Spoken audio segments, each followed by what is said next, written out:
pessoal. Então, como a doutora Laura bem falou, né, nós somos aqui da área trabalhista e é muito normal que o pessoal fale, que bacana, mas espero nunca precisar de você. Mas é justamente o contrário. A gente serve nessa parte preventiva especialmente, tá? Então, tudo que a doutora Laura mencionou se aplica em que casos? Então, hoje eu vou falar aqui um pouquinho dos requisitos para que se entenda quem é seletista e quem é um prestador de serviço de fato, quem pode, né, ser contratado como MEI, enfim. Então, estamos próximos ao horário do almoço e vou contar uma história baseada em fatos reais aqui, que eu vivenciei. Certa vez, recente, eu fui...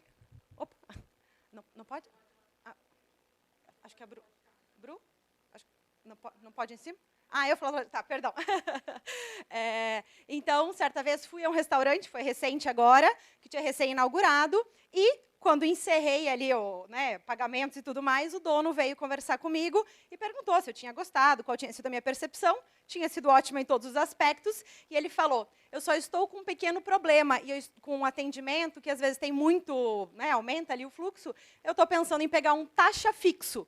Eu estava no meu momento, que iremos daqui a pouco ali de mais descontração, de repente a advogada trabalhista automaticamente veio, e então falei para ele, opa, peraí, vamos conversar um pouquinho aqui de uma parte mais burocrática. Taxa fixo. O que é o taxa, de fato, né?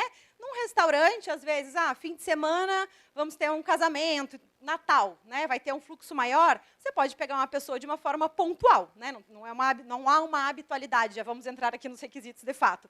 Mas, quando ele falou taxa fixo, são dois conceitos totalmente diversos, né? Porque o taxa é pontual e o fixo estaria ali com uma certa frequência. Então, entrei em alguns detalhes com ele do que poderia, o que não poderia, e aqui vou esclarecer para vocês também. Então, vamos lá. Só deixa eu ver se eu... Ok.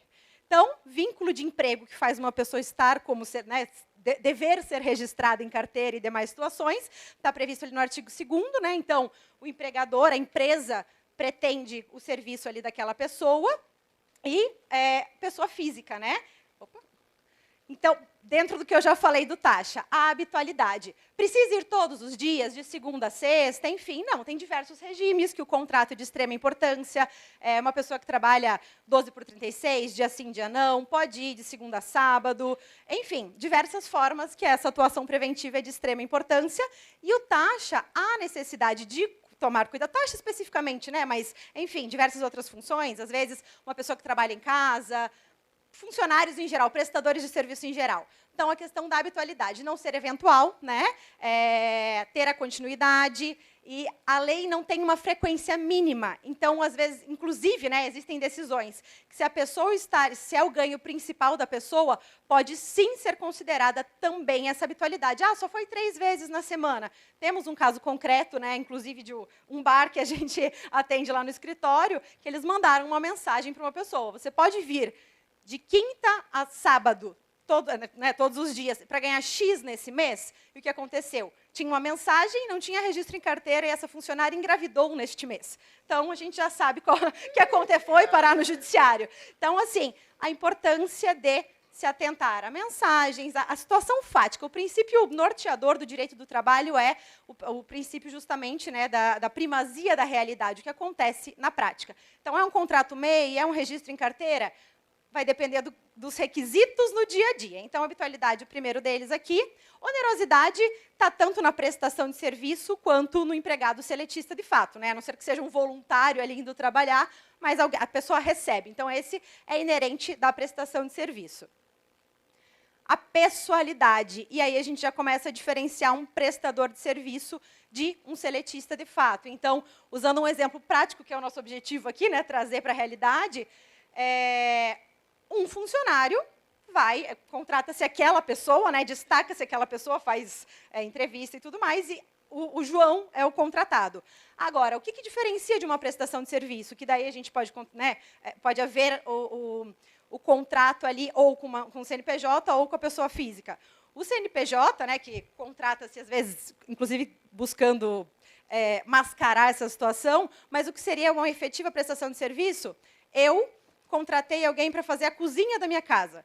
Não importa se vai o João, a esposa do João, o filho do João para montar essa cozinha. Eu também não vou falar para ele, venha de segunda a sexta para fazer essa montagem. eu preciso que ele monte. Normalmente a gente já combina, em um mês preciso dela pronta. Mas se atrasar, se tiver alguma situação, ele não é meu funcionário. Eu contratei a empresa do João para fazer a cozinha da minha casa. Então, realmente é um CNPJ. Realmente é uma contratação de prestador de serviço. Pessoalidade é quando? Contrato o João tem que chegar às 8, o João tem que ir de segunda a sexta. Então, aqui diferencia-se essa situação também. E a subordinação, né?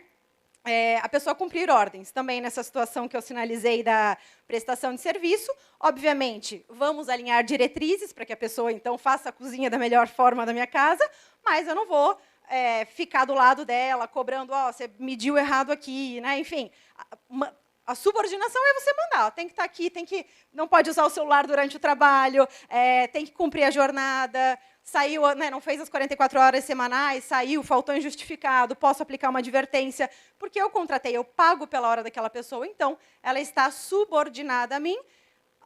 Cuidar, então, também, porque no caso que eu sinalizei ali da mensagem, preciso que venha de quinta a domingo, num mês inteiro, para receber X.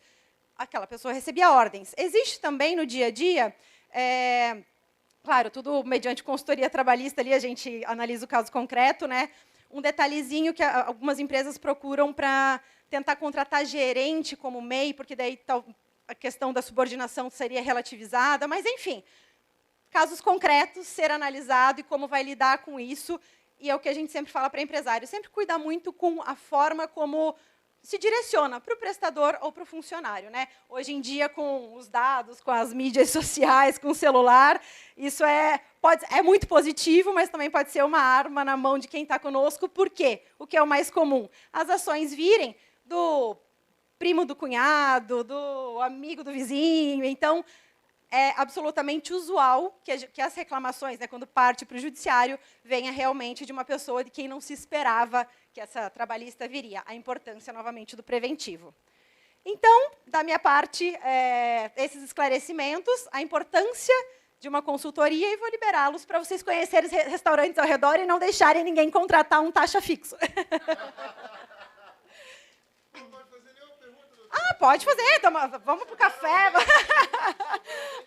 Que ótimo, então. Acostumada com BNI, que o negócio é correndo lá, mas é que eu vi que o pessoal começou a levantar para ir para o almoço e tudo mais, mas estou à disposição para perguntas, o que vocês precisarem. Agradeço. São necessários todos esses cumulativos, cumulativos. Se for comprovado materialmente que um desses já comprovou que não, eles têm que ser cumulados entre si, inclusive, não é incomum, até agora aconteceu o caso de uma médica que chegou lá no TST, até alguns colegas advogados me mandaram ali, alguns, 3, mas né, alguns vieram me questionar, falaram, agora então a PJ é válida, porque era uma médica que ela tinha habitualidade, pessoalidade, né, não podia mandar outra médica no lugar dela, enfim, a onerosidade, claro, só que a subordinação, ela tinha, primeiro que ela é totalmente esclarecida, então o tribunal entendeu nesse sentido, que ela assinou o contrato ok, né, tendo plena consciência disso, e se ela quisesse se ausentar para um congresso, se ela quisesse... Enfim, ela tinha essa autonomia. Claro, tinha que conversar, mas a produção de provas no processo da subordinação ficou prejudicada. Então, nesse caso, mesmo havendo... Na prática, possivelmente havia uma subordinação, né? Mas a produção de provas, e como não ficou claro no processo que ela não pude ir no congresso X porque o meu superior hierárquico não me liberou, então, nesse caso, esse processo, nesse caso concreto, a sentença foi desfavorável para a trabalhadora. Então, tem que ser cumulado, tá? Então, que nem eu mencionei ali, a pessoalidade. Hoje em dia tem muito Rappi, Uber, o pessoal tenta entrar com a ação, a maioria tem sido improcedente também, mas a questão da pessoalidade, pode um, pode outro, não importa qual é a pessoa que está indo, né? Então, todos os requisitos têm que estar presentes para que haja uma sentença procedente. Tá, nada. Mais alguma pergunta?